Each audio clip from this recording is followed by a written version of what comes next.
Hi, everyone. Welcome to this week's episode of Think Tank Thursday. I am Candy Kelly, and I am your host this week. Trainertainment likes to bring Think Tank Thursdays to you once a week so that you can take a little bit of time away from the doing and spend a little bit of time thinking about your business. And today we have a great guest with some good tips for us today. But first, I got to give a shout out to our 2021 digital sponsors. You see them on the side there. We've got Creative Works and Party Center Software, People First, Schaefer Distributing, Hagar Communications, Simnots Redemption Plus, Expert Hosiery, and today's guest comes from Embed. So we want to thank them all for their support.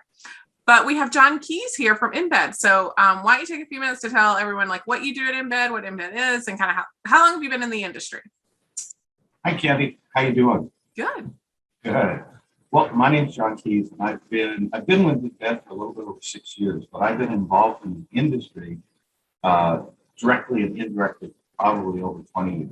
I was with Micros, and we interfaced with a lot of the partners before, and I was 6 years working with Embed. And at Embed, we do our card and revenue management systems for the amusement and gaming industry, primarily focused around your games, but also can add in attractions. We've got food and beverage components and also interface with other partners, really to find the best solution for our customers. And I think it's all about what I like to call creating that awesome guest experience and positively impacting the bottom line. Because that's why we're a business. We're not a nonprofit. And even nonprofits, you have still got to make money. So I think it's important where we look at new ways to not only increase the revenue, but also increase that guest experience. Awesome. And although you have not been with Embed the whole time, Embed celebrated an anniversary, a pretty big anniversary this year, didn't they? Yes, we did. I had our 20-year anniversary, which is exciting. And there's been amazing kind of growth and change over that 20 years. We actually started the software which created to work with one of our sister companies, Time Zone, which is now called T. We created the software to solve our own operational issues and moving away from coins and tickets to a contactless card system. And so we've always taken that approach where we want to make sure that we approach solutions based on what it's going to do for the operator, not just because it's cool technology. Got it. Awesome. Well, we have a lot of business coming through the doors right now. And so I brought John on to talk about are you utilizing your card system with the arcade in the right way? Are there some tips that you could be doing? Are there some questions you just haven't asked yourself about different things there? And how else can you get more support out of Embed to help you come up with these ideas? And so I guess I want to start off with hitting the right pricing mix and matrix with your arcade and that question of, do I discount slower days? Do I increase payout? What is your insight and your expertise in that topic about pricing matrices for the card? Well, I think especially in this time now, kind of post-COVID or trying to emerge out of it, people are really looking for that experience. And they've done as much as they can refurbishing their house and buying things on Amazon. So a lot of people are willing to spend additional money to go out of the house and get that experience. So, and people are willing to spend more. So if you think about costs have increased, prices for food have increased, restaurants are increasing their pricing. We have to deal with additional shipping costs. I think it's important that we look at, from a gaming standpoint, in your games and attractions, are you doing it at the same price that you think that people are using, or could you increase those prices? And I think talking to your partner, whether it's your game provider or your card system provider, find out what do they recommend, looking at what the competition is doing. But also, and thinking outside of the box, going beyond just thinking about arcades, but what do movie theaters charge? What do other different attractions charge that makes you might decide, if somebody's going to go out to a movie and they're going to buy for 4 people, they're going to spend $10 each on the tickets. They're going to buy popcorn at $10. They're going to buy soda. When you start adding that up, you say, what's that same price if I'm going to go out and spend the evening or spend the afternoon at an NPC? So I think looking at your standard pricing, I think is important. I think also when we start thinking about, sometimes we want to discount on Tuesdays or Wednesdays because it's a slower day. That's been what a lot of people have thought in the past. That's a good way to do it to get more people coming in. Maybe we want to change the idea and not discount, where we actually maybe do a larger payout, maybe double tickets on Tuesday, where guests are feeling like they're getting greater value and they're willing to spend more. And then we're also not discounting the product. You're not discounting, you're enhancing the experience that they are going to have. Yeah, it seems like a lot of people, if they feel like they're getting better value, they're going to pay more. And that is the idea of, rather than buying that $20 card, is maybe we want to upsell and get that to $25. Also, if you have, I think, VR and some of these new experience in golf simulators, which is one of my favorites, is people really want to do that. So do we want to build that as part of that $20 card, or do we want to have that as an add-on? So let's say for $7 more, you can have that VR experience.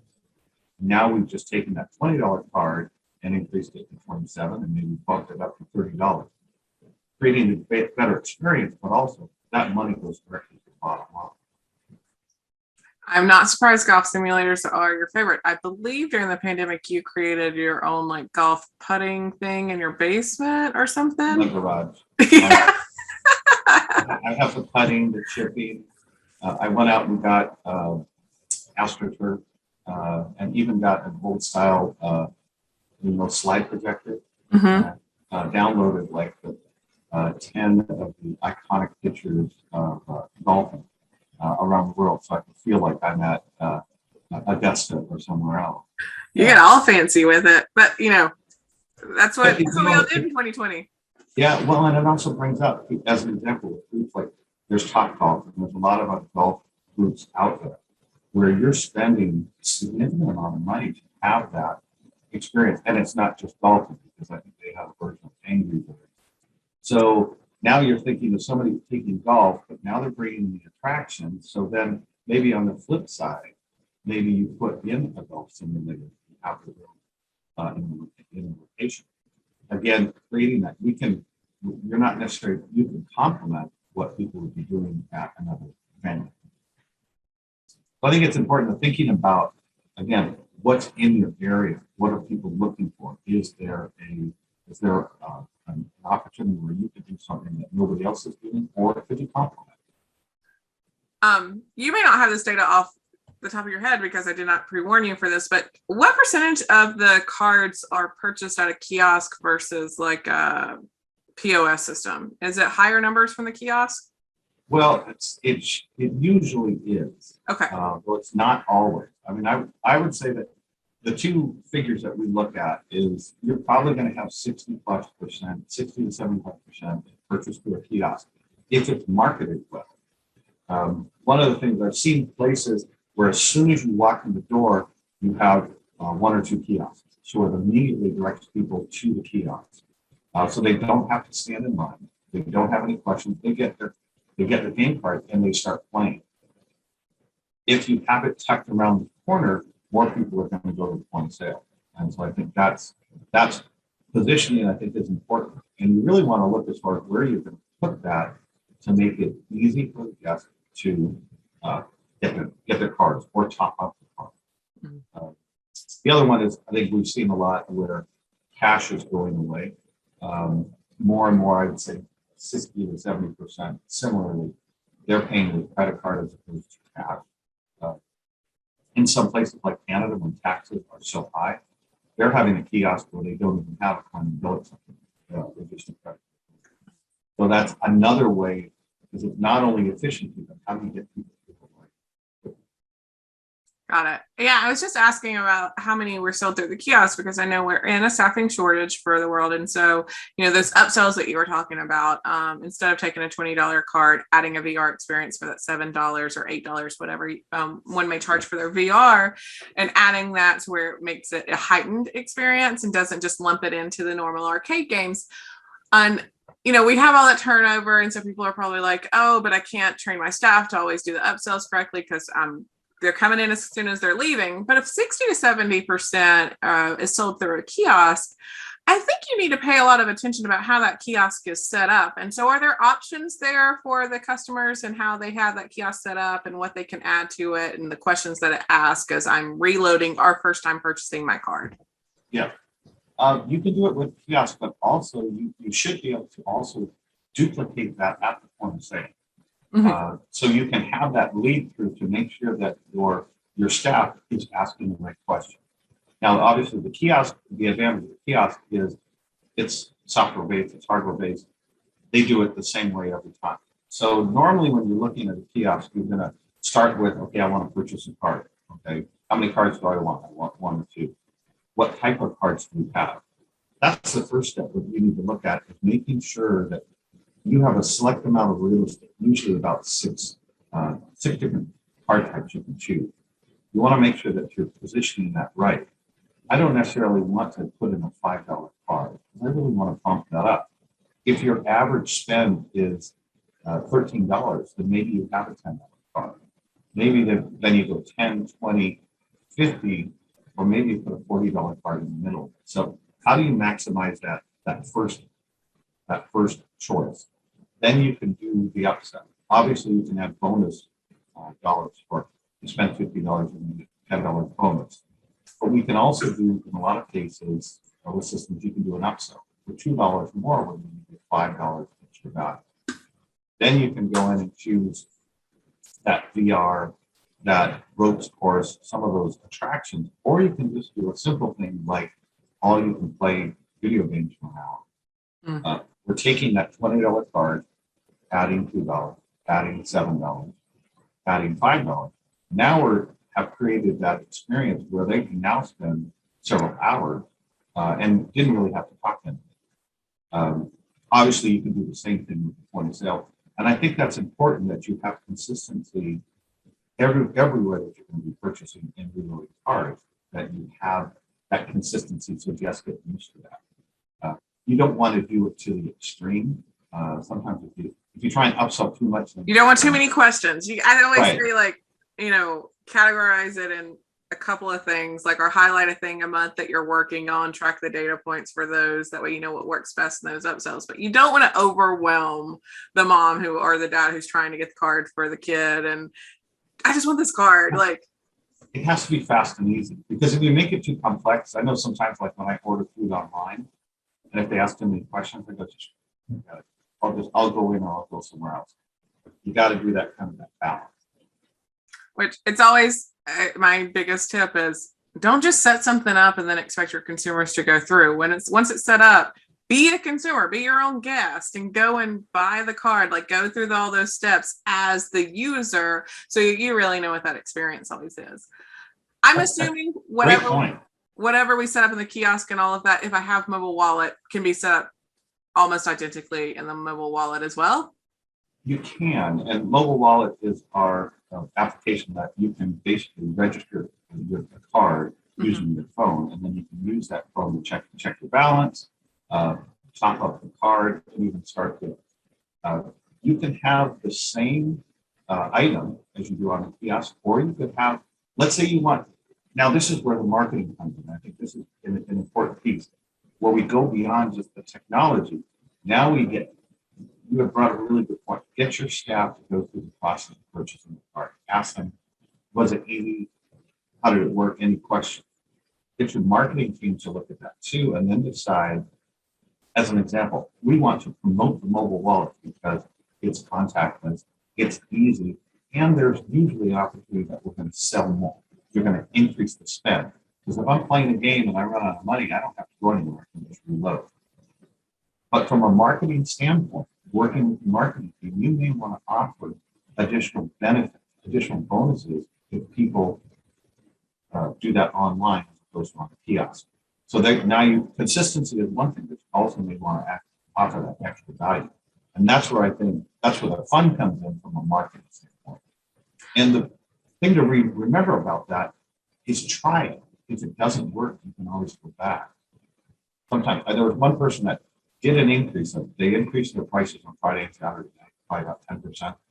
And they were concerned that customers were going to be frustrated and they weren't going to come in.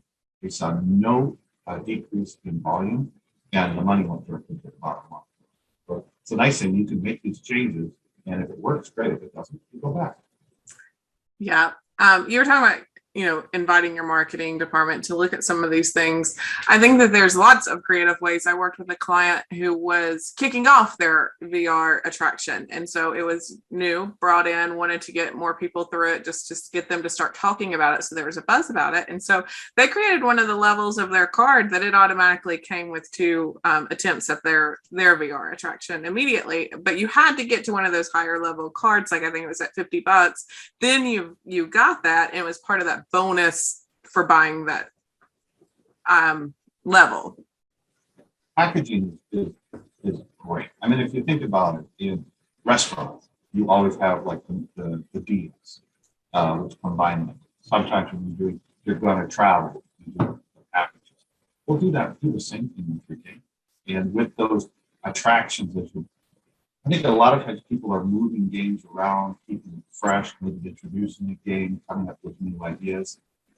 That can be part of marketing, where you can have that featured game and featured attraction, maybe this month, or who knows, you could do something, you can have something different next month. You are a big fan of anytime you get new games to really put in a spotlight on that, correct? Yes. Well, I mean, if you think about it, you're spending a significant amount of money on this new game. And I've heard different schools of thought. In a lot of cases, if you're marketing that game and people are really excited about it, you don't necessarily, if you put it in the front, it's great, it draws people in. But if you put it in the back, then people have to go through the entire location to get to that game. And then you find the complementary game. So if somebody's waiting to go to that one game or that VR, you want to have other games that people could play. I mean, if you think about it, that's I didn't create that idea. I think was really created by Walmart and some of the retailers. A lot of the items that you really want, the electronics, some of the other items, you have to go through the entire store. Mm-hmm. Or for things like toilet paper that everyone needs, you have to go to the back. And the reason they do that is because you're going to inevitably pick up something new. So let's get people to play more games if they're waiting to play that game. And then if you designate an area, then this is the featured game area, or the newest games that we have in, you can create a culture of people who are starting to look for what's the newest thing or what's the spotlight feature. So you may be able to pull a game out of kind of oblivion, where people are not paying attention to it as much. It may not be a new game, but then you feature it. If you get people to look in this area for featured games, they may be introduced to it and just have overlooked it wherever it was placed in the arcade. Sure.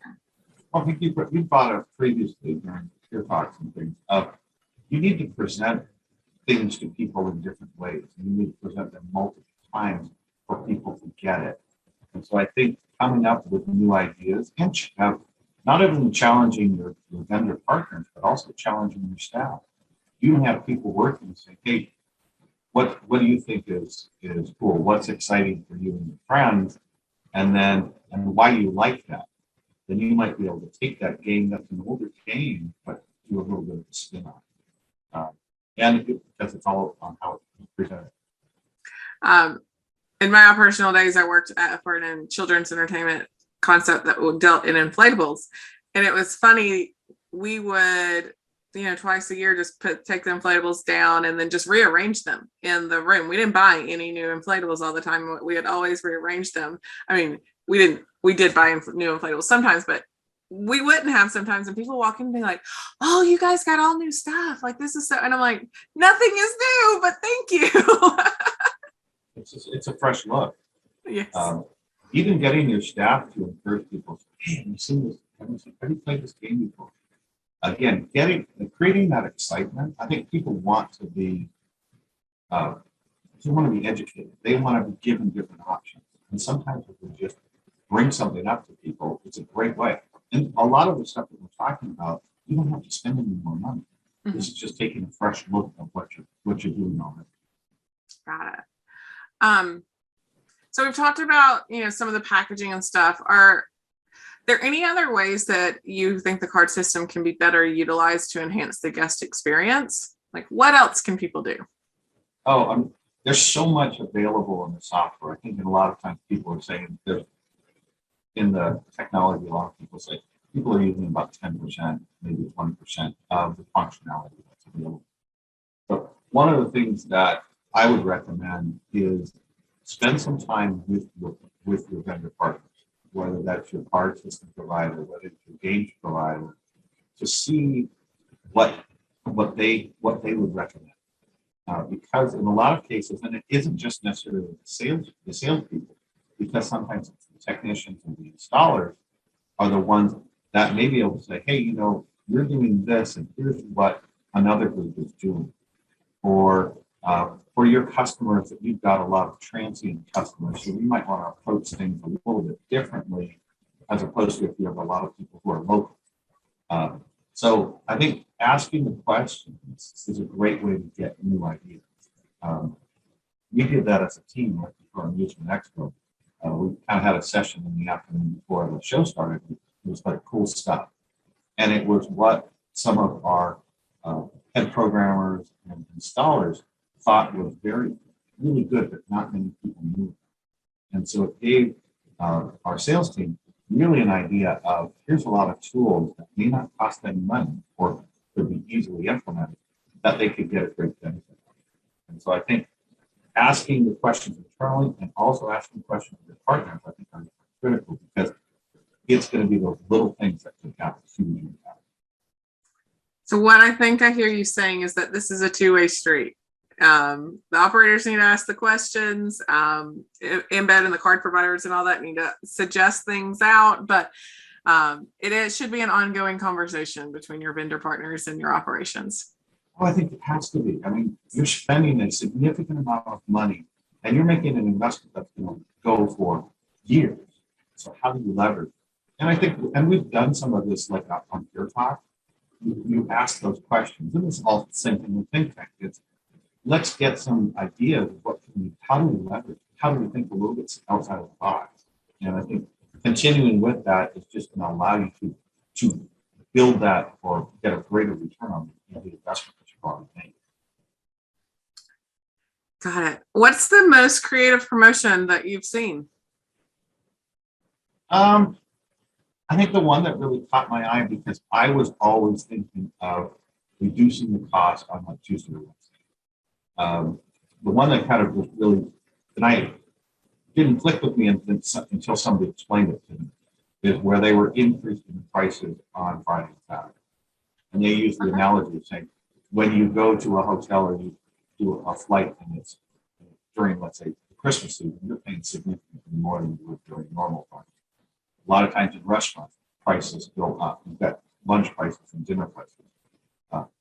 We never were really thinking in those terms. So that would really kind of open up my eyes. It was a very simple idea. And it got me thinking, rather than constantly discounting, try to increase the price, show greater value. That was exciting to see. Obviously, the other one is, again, we're very excited about our mobile wallet. And what we can do with making it easier for people to add value to the card and check their balances. I was recently in Saudi Arabia for a trade show, and found out that in Saudi Arabia, they do everything with their phone. All the menus were with the QR code on the phone, checking in out of the hotel, even contact tracing with COVID. Every retail place I had to go to, I had to show my phone. And so it just makes sense if we're thinking about out-of-home entertainment. Let's leverage what everybody is using as their phone smartphones. That's how we use communications now. I know Mobile Wallet's been out for over a year now. So I feel like Mobile Wallet opens up a lot of marketing opportunities because of the push notifications to drive loyalty and repeat play. How have you seen that be used? And is it delivering in that marketing arena like you guys? I know you had visions for that. Embed had visions for that in the marketing, not just for maintaining a card, but for the marketing part of it too.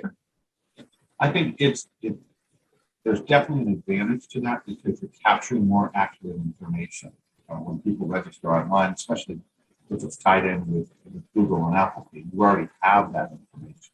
And so getting more active information than, let's say, somebody filling out a guest card or putting something in a kiosk that you can sometimes put bonus information. I think the important thing is from a marketing standpoint is that you really need to educate the customer. Because I think initially it was like, if you build it, they will come. We just thought it was going to be easy, everybody's going to adopt it. You have to educate the customer, you have to guide them through, have your employees show them how they register the card, show how they can play the game with the card. And then coming up with things to keep it fresh, keep it exciting. Not only in social media, but even having an event that you could invite local media to. Maybe you get some TV and radio coverage for this new idea that you're doing. You know, I like to think of apps, and you have to convince someone why that app deserves space on their phone. Like, you know, there's probably 200 and some odd apps on my phone. You know, why should I load another one? And so that's what you have to highlight. And again, we talked about it earlier in this think tank, getting other people involved, your frontline staff who probably is on their phones all the time. What entices you to download an app? Why does it deserve that? Because it's limited space. This is not never ending. There is limited space here. Well, and also just a little bit of a difference. We took a slightly different approach with mobile wallet. It's not an app. We're actually, it's a website to download it, and then we partnered with Google and Apple. So it's part of the Google Wallet or the Apple Pay. Awesome. And that's again another approach. If you're thinking about creating an app or building this, how can you leverage what people are already familiar with? But when we introduced the mobile wallet, as soon as looked an iPhone user, they said, "Oh, this is Apple," and immediately they have that connection. And so I think that's an important how you're looking at creating things. You got to make it so it becomes familiar, and then it's easier to train because they're already used to it. They're already doing it. And know your target demographic with the messaging that you use to make it familiar, because you know, we are different generations. There's a lot of generations out there with kids, and I know I used my phone to pay for something, and a friend of mine was like, "What did you just do? Where's your card?" And I was like, "It's in here." Like, she didn't get it, you know, but she has kids similar aged as mine, and I have a 9-year-old and a 4-year-old, so she's going to be someone's target demographic too. So look at that messaging from all of those points of view for how do you make it familiar, how do you make everybody understand how it will be used. Well, and also I think you hit a great point. Who's your target audience? Is your target audience millennials? Your target audience families with kids? Is it that makes a big difference on how you're presenting this? Because for me, because grandkids, it takes me a while sometimes, even though I sell the technology, it takes me a while sometimes to adopt it. So you've got to understand again what is your customer base familiar with, and how do you make it easy for them to work? Yes. So I'm going to ask you a question about like bounce back amounts on cards. So have you noticed anybody doing promotions or where I can buy $25 worth of credits for today, but then once I leave today, I have however many 100 credits that I can use in the next week or 2 weeks. You put an expiration date on it, and that is supposed to increase repeat play. How does that work? Do you see it be successful? Yes, I think bounce back. Now, bounce back, I think, was created a lot for birthday parties, and that's a lot of times where we introduce that. So all of the birthday guests that attend get a card, and then at the end they have $5 for a free laser tag or whatever the next time they come back in. And they usually will put in, let's say, 72 hours or a certain amount, so they can't use it right away. They have to come back. The goal is that the child is going to go home, going to tell mom and dad, they're going to bring the entire family, and come back and they're going to use that $5 plus probably another $100 or so for the family. That's the traditional way of the bounce back, and it's worked very well because it's a great way to draw people back in. But there's no reason why you couldn't do that with other promotions. And maybe you talk about that, let's say that higher value. we want to push that value up. Maybe part of that $50 is in addition to, let's say, getting that VR experience, is that you get, let's say, a discount on the VR experience the next time you come in, or $5, et cetera. All we're trying to do is, it's easy to get, it's sometimes hard to get people to come in. We want them to come back. I think it's capitalizing on those. We're always looking for prospecting opportunities. How do you let new people know that you're here and we've got to drive some new business while holding on to our existing business, right? And babies are born every day and families are created every day. And all people are looking for those entertainment options that they may not have been looking for previously. And so if I can use that bounce back in a birthday party, and then they bring their family, now I have the ability to make that family a loyal guest. Or a field trip where you have a lot of kids come, and maybe on that day they get just a $5, every kid gets a $5 card to, play around in the arcade or whatever. But then they get something else on that card. And so you say, keep the card, take it to your mom and dad. This is what you get if you come back in 2 days, or, with your family. Well, there also are some things you can do with let's say the card system, that you can have just different messages that come in. So maybe you can set up that when somebody uses that bounce back, that, hey, welcome back. So that just that different idea of that recognition. Obviously, if people register their cards and such, you could put in a more personalized message. But even with that idea, that's again another question that you can pose to your partner, your vendor partner, as far as, hey, what are some options that we can do? Could we do something like this? And if we can't do that, what's different options? And so you may not be able to do it exactly the way that you want, but there's different approaches. And that's where I think we need to have that two-way conversation. I feel like that's probably a big gap that everyone could probably ask their vendor partners. How can I make this experience more personalized with the data set that the card is already collecting? And it's not going to automatically do it for anyone. So you got to know what you want it to say. Like you said, I thought it was really cool what you just said, that I could swipe and it could say, welcome back, Candy. We all like to see our name and, know that the experience is for us. And so that seems like a really easy way to enhance the experience, but you got to do some back end work to set it up so that the card knows what message to put out there at certain times. Right. And again, continue to ask the questions of what are some things that I can do with the system. Just continue to kind of push the envelope. And I think that's what I see as the fun part of the brainstorm.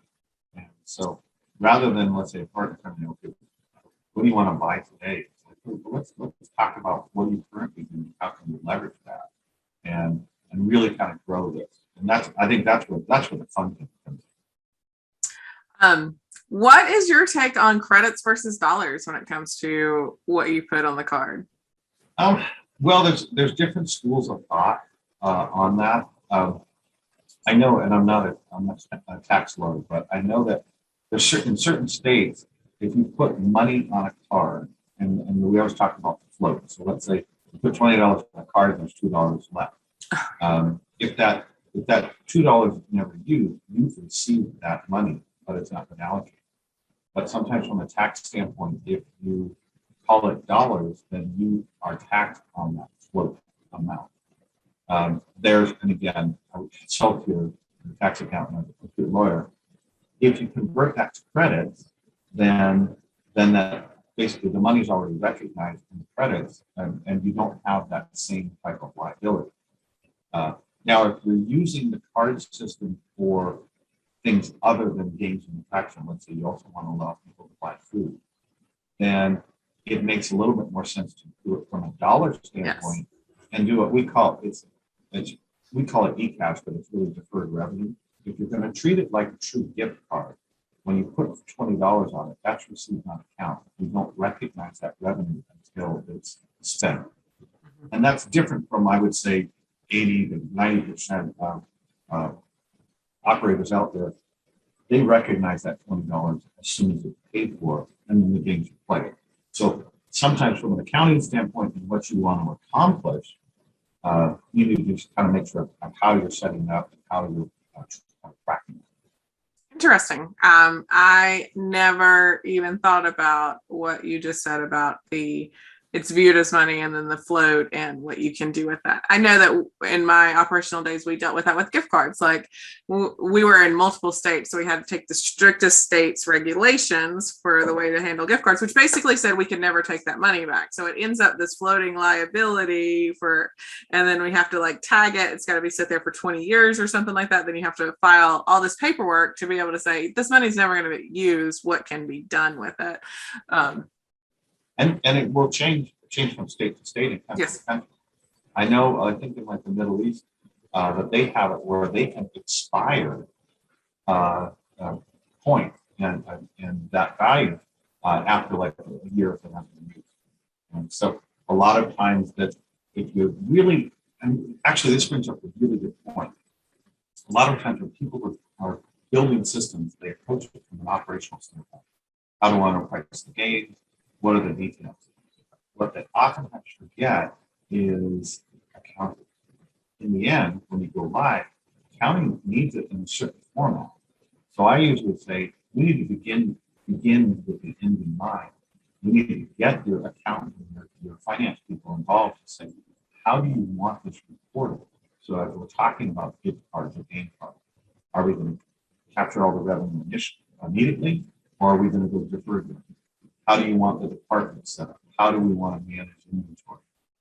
I've had numerous times, not only with Micro, where we went live with the system and somebody said, wait a minute, this is not the format that the accounting needs. And so they have to completely go back and redesign something. So I think that's a critical piece. Think about what you need to do from reporting, because again, that's your money. Yes. It's definitely running. Well, John, as we wrap up here, are there any other big tips that you would like to share with the audience?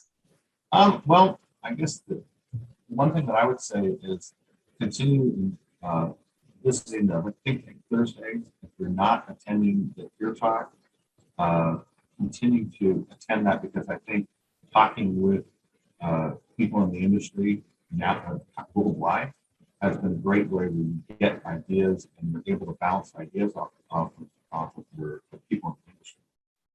Awesome. And just to recap some of the points here, the big things I heard John tell us today is think outside the box. You don't always have to offer a discount. What are some other things that you can do to enhance the experience for your target demographic? And hopefully you know who you're mainly catering to. Use your vendor partners. Ask them questions. Don't expect them to bring all the ideas just to you. Don't be scared to ask a question. They'll help you figure it out. Or they may have also worked with another client who had done a similar promotion for you. And also just, look at ways to bring excitement by featured games, moving things around, using those marketing ideas that through push notifications, through how you package things. And so basically what I'm hearing is don't be static. Always be looking at how you can improve and enhance. Keep it fresh. Keep it fresh. I like that. Keep it fresh. Well, you know that we close Think Tank by asking a signature question. And so today's signature question is, what do you do to grow yourself and others? Well, actually, this is an interesting thing that Embed started a couple months ago. There's a product called Percipio, and it's an online learning system that you can sign up with. And it has books on tape. It has books that you can read. It has courses that you can take. And there's hundreds. And so you can look at all different, whatever aspects you want. Like I was been working on like project management. So I went through I think 8-hour project management course that you had to take tests after each chapter. But then I'm also reading, I've been working with teams. And so I'm reading or listening to the audio book, Microsoft Teams for Dummies. Oh. So anything like that, doing Audible, I think continuing that learning, I think is a critical piece. And I was excited to see Embed offering that. It might be a great thing to look at something like that to offer your employees, that encouragement for that continued learning. I think that's awesome. Embed does some cool things. Y'all have that bonus program or bonusly where you it's really where you give kudos to other people, and then now this. So I love that Embed is invested in growing their people so that you guys can grow their business, right? Well, and I think it helps everyone. And it's with that, I like the fact because it's a gentle nudge that I need to remember. My goal is to spend like an hour or so a week doing that training, and so I think and then you get the reminder. I know it's easy to get caught up in just the tedious task, isn't it? So got to put those reminders out there for us. I would be remiss if I didn't let us both tell IAAPA is coming up. We're less than a month away now. You can find Trainertainment in booth 4071. We're really excited about IAAPA this year because we're releasing a new 3-tiered platform for our sales coaching that has been such a success for us. And so our goal is to help more people bring back their sales departments, and so we have a 3-tier model. So there will be a program that can fit your needs, and that's what we are committed to this year and releasing that. So we're pretty excited. What booth are you guys in? We're in booth 606, and we're excited. We're going to be talking a lot about this idea of helping our customers and helping the industry get back to business. So there's a lot of new ideas, our wearables, obviously talk more about the mobile wallet, really keeping things fresh. And again, ask us questions. We're here. Awesome. Well, thank you, John, for your time today. Last question for you. Where can people find you if they want to ask you more about anything we discussed today? If you have any questions, please visit the Embed website, embedcard.com. You can also email me at john.keys, K-E-Y-S, at embedcard.com. And if you go to sales, it'll get directed to us. So, awesome. Well, again, thanks for the time that you have chosen to spend here. I know there's lots of things you could do with your time. Thank you for being a 2021 digital sponsor, and thank you to everyone else that's there. It's them. They're the reason I can do these episodes every single week and bring them to you. If any of you want to be a guest on Think Tank Thursday, come on. All you have to do is email me, candy@trainertainment.net, and we will get you set up on here and talk about whatever it is you want to talk about. So thank you to everyone. Have a great rest of your week, and we'll see you next time. All right. Thanks, Candy. Thanks, everyone.